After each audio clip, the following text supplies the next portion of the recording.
Hi guys, welcome to My Opinion. This week we have a special episode of Women for Women Wednesday. I am joined today by Susan Elizabeth. Hi Susan, how are you? I'm well, thank you, Maya. So great to join you. I'm so excited to have you here. Susan, why don't you tell us a little bit about what you do, and then we'll dive into some of your background. I am a professional life coach, and I've had training, and it comes after many years of being in the corporate world. I'm still in the corporate world actually, and plan to be there for a little while longer because I kind of have the best of both worlds right now. And I'm just really passionate about women's like feminine power, really, and women's empowerment. So really working as a life coach related to my journey through the corporate world as a woman and as a leader has really kind of propelled me into that direction. Yeah, I love that. And I absolutely love your website. I was so drawn to it. I'm so excited to be chatting with you. So what inspired you to become certified as a coach, and kind of talk us through your journey, because you're still in corporate America, but you are a certified coach. So kind of bring me back to that journey. Yeah, it's kind of a long journey. So, I've been in corporate for over 30 years, major corporations, Fortune 500 companies, international corporations for a long time. And in leadership, probably longer than 18, almost 20 years. Yeah.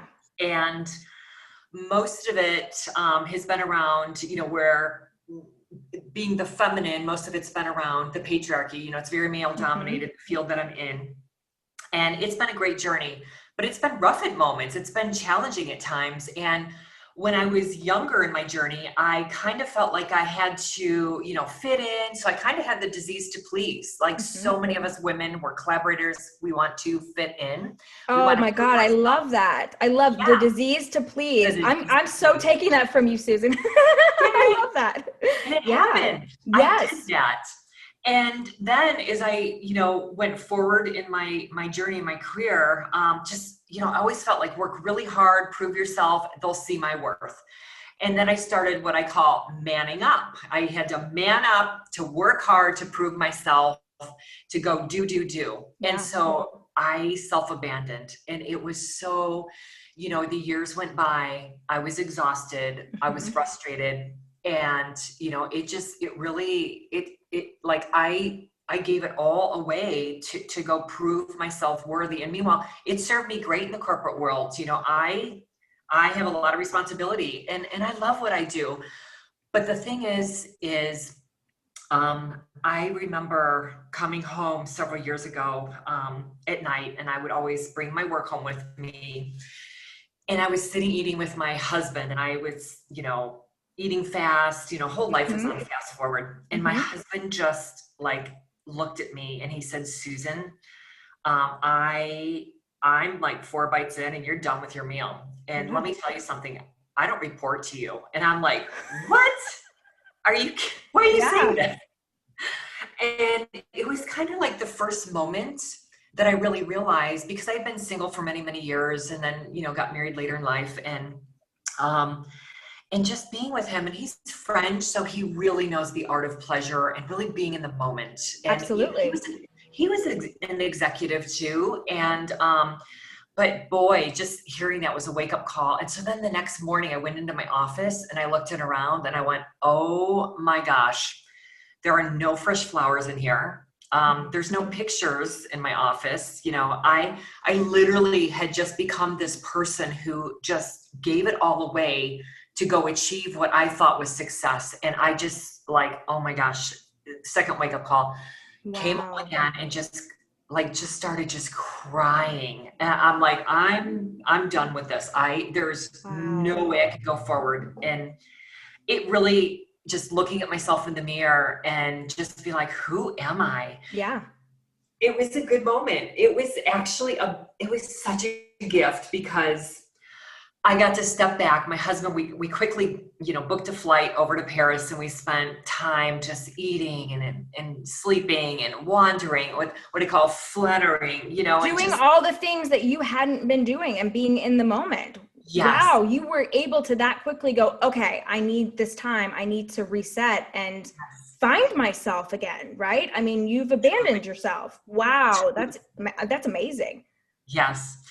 And I think there, just watching, the French, and, I get to have that joy at home, but really watching the French women too, like just being in the moment and having pleasure. Oh yeah.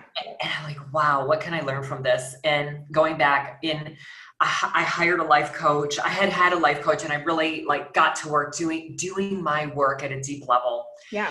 And just stepping back, redefining success from the feminine and what does success really mean for me, Mm-hmm. and overcoming and coming back to myself and discovering what's important to me. What doesn't really matter and what does matter, and how to be myself as a leader, as a woman, and as a feminine woman. Right. And approaching, really managing my mind and stepping into pleasure and making pleasure a priority and having strong boundaries and putting up what I call a red velvet rope policy around my life and saying no to so much that doesn't serve me, and choosing thoughts as a woman and being authentic. And I tell you, my whole life has shifted, and that didn't happen overnight. That took years. Right. And now I know what's important. I know what's not important. I know how to show up completely in being true to who I am and living with so much more fulfillment, really living what I call a connected, elevated life. Yes. I have so much more energy. That. Yeah. And I think it's important because I really came back to, I didn't need to fix myself. And I really had to just go back to being myself. And really from there, learning how to use that masculine part of me, which is the laser focus, wanting to achieve things, combined with really living in the part of me that is a woman who feels and who connects and who, pleasures and plays and has fun. Yeah. And shows up from that seat. And it's so much more like it's the being. And then I do from the being place versus doing to prove myself. Like I am worthy just because of who I am in my life purpose. Yeah. I don't need to prove myself to anybody. Yeah. But that's not how you used to feel. And I can relate to you so much. And I know a lot of my listeners know this too, because my first corporate job, and I was in this environment for a very long time, was totally male dominant. And so I felt very much the same way as you. Like I had to prove myself. My total self-worth was how many promotions I got and how much money I was making and looking for gratification from them in many different ways. And it was just so skewed. And it took me a long time. It took like 10 years of this like really toxic cycle to finally wake up. And it was a real harsh wake up call for me as well. And as you're talking about this, I actually have a podcast episode. This is why we're so meant to be chatting right now about the masculine and feminine in leadership.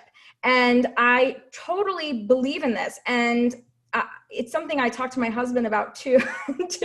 And before I actually did the episode, I was like, don't be offended because I'm going to talk about your feminine traits on there. And he's like, no, because we're both really big on leadership. We've both been in leadership roles, but I'm with you. I think we all have feminine and masculine traits, and it's about owning both of them and seeing what is positive and embracing the positive aspect of each one. Because I think as women, we tend to shove down the feminine and look at it as a negative, and that's so false. And men, I think their feminine aspects are negative as well. And so we have this negative femininity, as I kind of call it. And that's crazy because there's so many wonderful things about being feminine, and there's wonderful things about being masculine. And there's a marriage between the two. And so just hearing you talk about that, I'm like, oh my gosh, that was one of my most favorite episodes to do because it's so true. And I love when I woke up and really saw my beautiful marriage. It wasn't until my 30s that I really started to be like, oh my God, I have a marriage between these two, and I don't need to worry about the negative things or the things that I don't have, the lack. I need to look at what I have and escalate those and bring those to the surface. It's a marriage. It is exactly a marriage. And the thing is that you don't have to make either one of them wrong. Like Right? And you did the same. We developed that strong masculine, the qualities that are a part of us. I had to develop those to survive and thrive and be successful. Yes. but and now I'm working and coaching with some younger women to help them develop that while not abandoning themselves. And then I'm also working with women who are further along in their careers that have abandoned. And, you don't have to make either one of them wrong. It's like, look at it like, a chef in the kitchen with all the herbs and all the ingredients, or that toolbox, if you're an artist, all the paint colors available to you. There's nothing wrong with any of that. It's being able to understand it, develop both, be authentic, work with a life coach, work with you, work with me, work with people like us who are out there, and learn how to source that and you pick and pull from either one to serve you whenever you need it. Because there's a time you like me, we can put our fist on the table and pound it if we need to. But I don't do that by reaction. I do that by intention now, which is a big difference from how it used to be 20 years ago or even 10 years ago. Oh my God. I relate so much to that as well, because when I was not myself and I didn't understand this marriage and I didn't understand my tools. And again, my husband's a chef. I know we know this, so we'll get into that kind of stuff in a little bit, but so he's going to love you saying that, all his tools. So, but I acted differently. I know exactly what you're talking about, because it was like, I had to prove myself. I had to prove that I was strong enough and masculine enough. And but now I look at it and I look back and I go, oh my God, like, I look back at that 20 something Maya and I'm like, oh, I'm so glad you've grown. I'm so glad you've seen the light. And because now I often say, like, don't mistake my silence for weakness. Don't mistake my, so many things like that, because I sit back and I process. And that to me is a little bit of my feminine, because now I'm I take a moment, I'm a little stoic, and I take it in, and then I react to it. I'm not reactionary. I then take action, like you were saying. And I love that, because I, again, noticed that big change in myself. It's a big difference, because you change as a leader and you become a better leader. You become a better everything, I think, because you really learn to process things and you're not proving yourself. You're really thinking things through in every relationship that you have. It was really interesting what you said too, that you work with women that they're younger, that could potentially abandon themselves. And it's interesting. I see that as well. When I'm working with younger women, typically like 20s, 30s, and climbing the corporate ladder. And then you also work with women who have already abandoned and are, maybe further along in their career and have had the experiences that we have experienced. So what are some pieces of advice that you can give them, besides, obviously, we could help them with this, right? We've lived it, we've been there, we've got the t-shirt and then some. But what are some pieces of advice, like, to identify this? If this is going on, how can they start to course correct? What's some advice from you? I think, for the women who might be earlier in their careers, it's okay to feel all of your feelings and feel them fully, and continue to be kind and collaborative, and, let go of but what will they think? Who cares what they think? I love that. It's really, I always say, there isn't anything anybody can say to me that I probably haven't already said to myself. So who cares? Yeah. Who cares what they think? Because I know the younger part of me was always like, well, what are they going to think? I need to prove myself. Yep. It's like really getting to that point of, what's important and what's not important, and really standing in, I'm getting to learn the tools and the way and the path of how to be myself, how to learn those leadership abilities while being, I call it like owning your feminine power. There is feminine power. Yeah. And it's okay to move forward and, learn those things, and it's okay to fall down, and it's okay to get back up. It's like when you fall down, you're looking down, be in the mud, learn what mud is. Yeah. Learn there's a value in that mud, and like get up and then clean yourself up. And who cares if somebody saw you fall? Laugh at yourself and get a support system. That's a big thing. Like, you don't have to do it alone. It's, reach out to, there's so much out there now between, people and communities and your community, your resources. there's people out there that are willing to help. And then people, women who are more advanced in their careers, it's like, it's okay to feel vulnerable. Vulnerability is not a weakness. Being I love, love, feminine love is not a that. weakness. I know. We need to remind these Yeah. women of that, right? They've had to be strong for so Yes. long. Yes. Yes. Yep. It's actually a strength because it's what can set you apart. Yeah. And feeling your feelings fully. Like I was so shut down, I didn't want to feel any of my feelings. So I kept running from my feelings. And now it's a superpower. There's no good or bad feelings. We put labels on those, and you don't need to fix yourself. If you can just be and feel, like I feel pissed right now, I feel angry, like I feel it fully and I embrace it. And there's a beauty in it because I can feel the highs, I can feel the lows, and I can feel everything in between. And nobody can take that away from me. And then I get to choose how I respond in my situation at any time. And I have so many tools and resources that I've worked on in myself to just pull out and navigate a situation.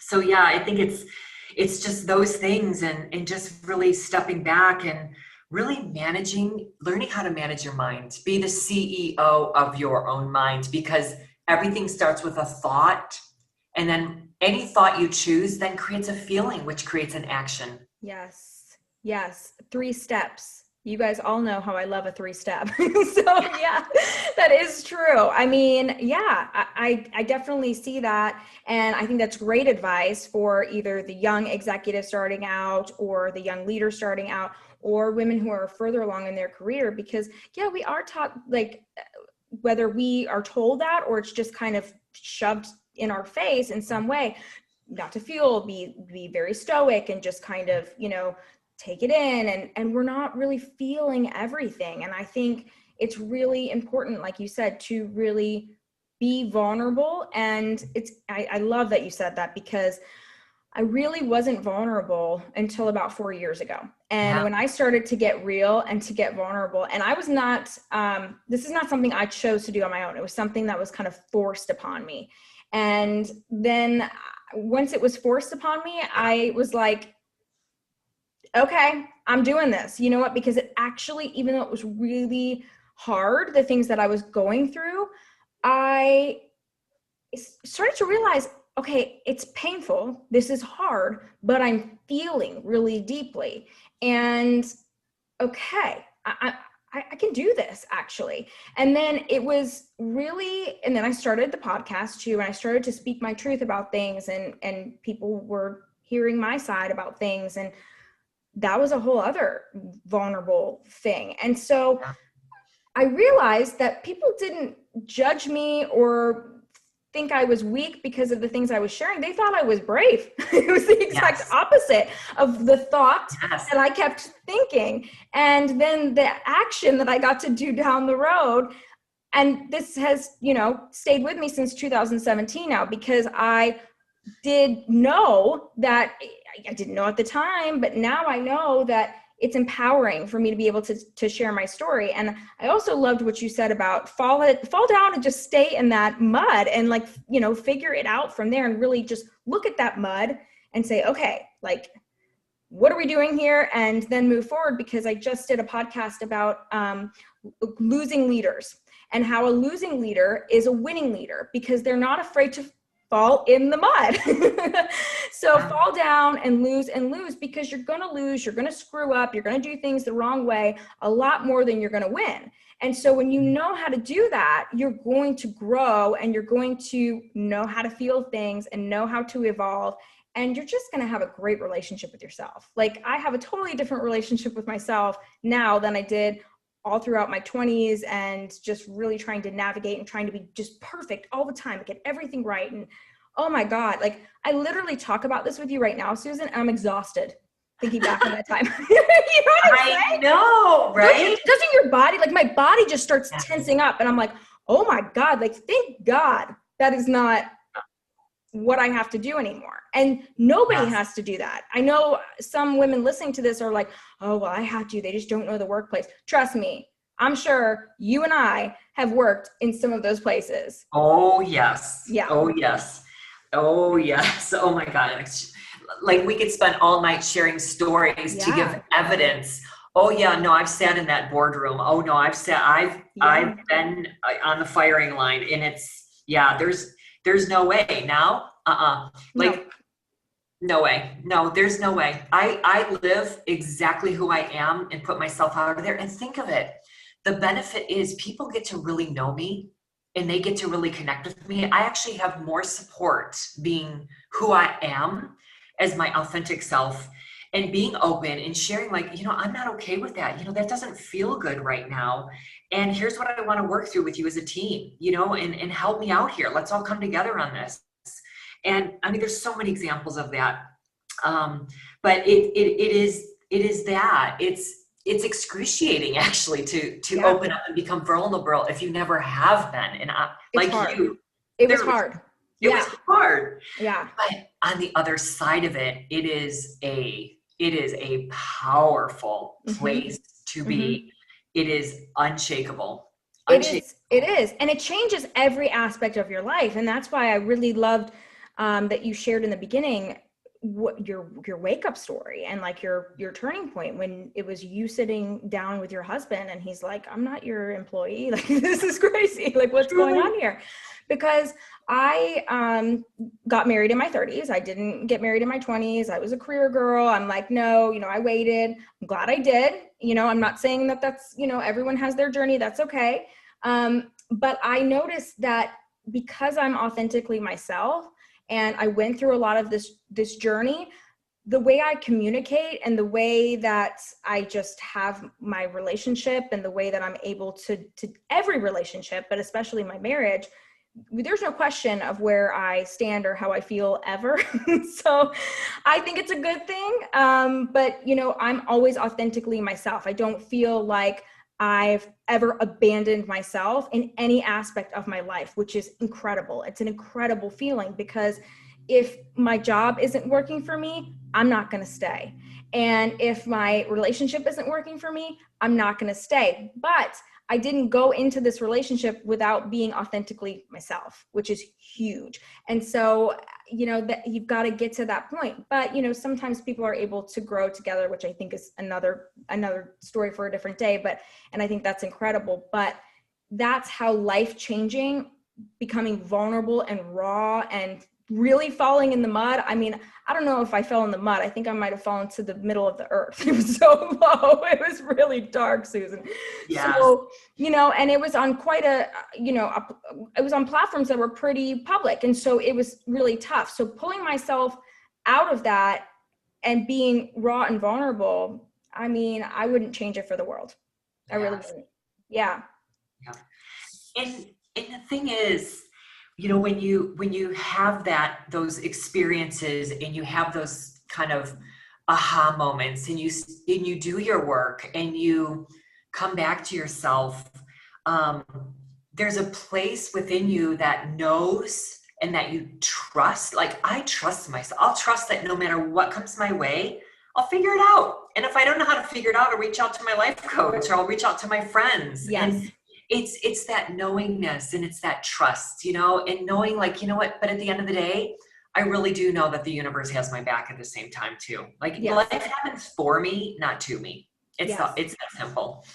Yes. Yeah, I love that too. You do have a trust in yourself and you do feel like, you know what? I picked myself up from there. I picked myself up out of the mud, to say your terminology.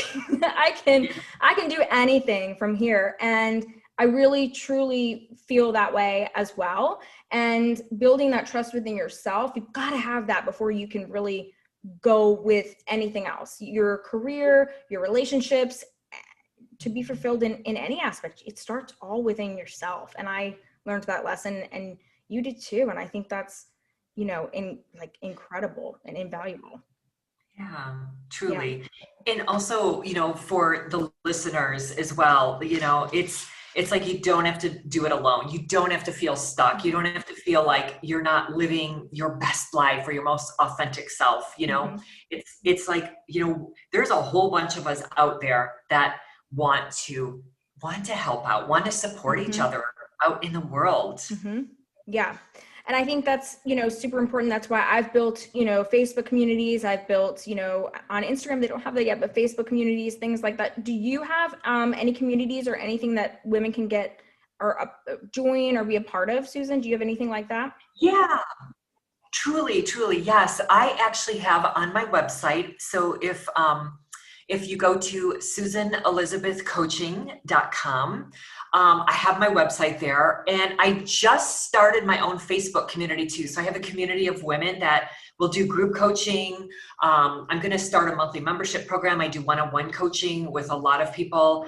And also, I have a free gift for your listeners if they sign up to be a part of the community. Okay. It's called The Secrets of Truly Powerful Women. Okay. And if you sign up on the website, you can get my free ebook. And then I also have a book coming out next year early called Women Who Boss Up. And I'm so excited about that as well. I am so excited for the book. Oh my God, so excited. Yes. Okay, but great. That's just the way. Yep, SusanElizabethCoaching.com. Yep, reach out to me anytime. Fabulous. Yeah. And I'll put all that information in here too. But yeah, I think that, and thank you so much for the freebie for my listeners. I know they'll enjoy it. I know we're all looking for stuff like that too, to go into 2021 just strong and to be, again, ladies, listeners, our authentic selves, because this has been a rough year. And I feel like, we really would love to go into 2021 just being the best that we can be. And to your point, Susan, you don't have to do it by yourself. And I feel like this wonderful sense of community with women, and finding those communities is really not that challenging. You've got your community, I've got communities as well. And we do these crossovers, which is so amazing. And then I think, it's also, we were chatting before we jumped on about our interests. So I think it's also important that you are in tune with the things that you love, because when I abandoned myself, I love that you're talking about abandoning yourself, because this is just so, because I have a life coach too. So two things I want to talk about too. I have a life coach as well. I have a business coach. Everybody needs a mentor and a coach. Would you not agree? I totally agree. And they're very different things. Yes. Life coaching and mentoring are two totally different things. Yes. And so something I, tell my clients very often, or prospective clients, because they are, in a quandary sometimes, they're not really sure where to get started. I often use this, and I talk about it on the podcast too. I say, ladies, I want you to think about this. Think about the best athletes in the world, the best actors, actresses in the world, whatever it is that you are thinking about. Do they have a coach? Do they have a mentor? Do they have someone through their entire life? They do. Exactly. And then in addition to that, look at who they hang out with. If they're an excellent writer, if they're an excellent podcaster, if they're an excellent whoever, they hang out with the best of the best, or whoever they want to mingle with and aspire to be. So they build that community. So why would you not do the same thing? And I usually get a look or hear silence, right? And or I see nodding if it's a video call, right? Because I truly believe that. And, it's gone on since the beginning of time. We've always had mentorship, right? We've always built communities around the things that we love or aspire to do. So why would this change now? No, it's more important now than ever. I feel very passionately about that. And that's how you don't abandon yourself. You continue to grow yourself and grow the right community. And that's been important to me, very important to me during this time.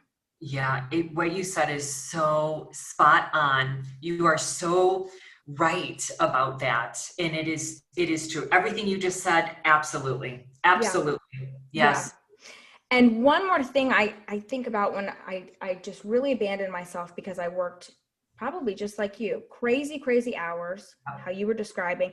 I mean, Susan, I slept with my BlackBerry, my iPhone. I had multiple phones, my 2 laptops. It was like a disease. It was so, like you were saying, and as I was finding myself again, and I'm still doing this, I realized I missed having animals around me, which I know we're both animal lovers. And that's so important. They're like my therapy, certain things I do with my friends. You know, my husband is a chef, like we were chatting about, so it's important that we spend that time together and go to new restaurants, and he cooks for me and we spend that quality time. And there was so much of that in my life that I did not even look at. Like, my writing was gone. I'm a writer. Like, everything was gone. The communication, the connection, it was all gone. And so I often will tell women too, if you're feeling a little lost, like, go back to who you were as a young girl. What did you love? Exactly. Exactly. And I always bring it back to, because with women, like, we think we got to hurry up and go over there and fix ourselves. And when I lose the 10 pounds, or when I do this, or when I get that, or when somebody says this, it's like, no, just, we don't need to fix ourselves. We just need to remember and go back to ourselves and get that support system, or really learn ourselves and be ourselves, and then show up in the world being ourselves, having that joy, with the love of animals, with the love of food, with the love of conversation, a good glass of wine, a connection. You know, friends and family are so wonderful to connect with. And you know, just being and doing that and bringing that into your work life. Like, there's no work Susan and home Susan. There's no work Maya and home. It's all connected, you know? Yes. Yeah. Yes. And that's something I just totally missed. And that's how I abandoned myself. And so I love that you just kind of dove into that. And I do think a lot of women are going through this right now. And it's for so many different reasons. It's because we've married our lives together, especially with the pandemic and everything going on. A lot of women are teachers at home. They're chefs at home. They're everything at home. They're the laundromat. They're the dry cleaners. They're the cleaning. They're everything. So coming back and not abandoning yourself, more important now than ever. So important for women. Yes. Yes, exactly. So Susan, what is the easiest way for them to work with you? It's to go to your website? Yeah, go to my website, susanelizabethcoaching.com. And also, you know, for your listeners, if you want to just email me directly, my email address is susan@susanelizabethcoaching.com as well. Yeah. Awesome. Well, Susan, this has been so much fun. Thank you so much for joining me on Women for Women Wednesday. Thank you so much, Maya. It's been so great to be here and to have a conversation with you. Thank you.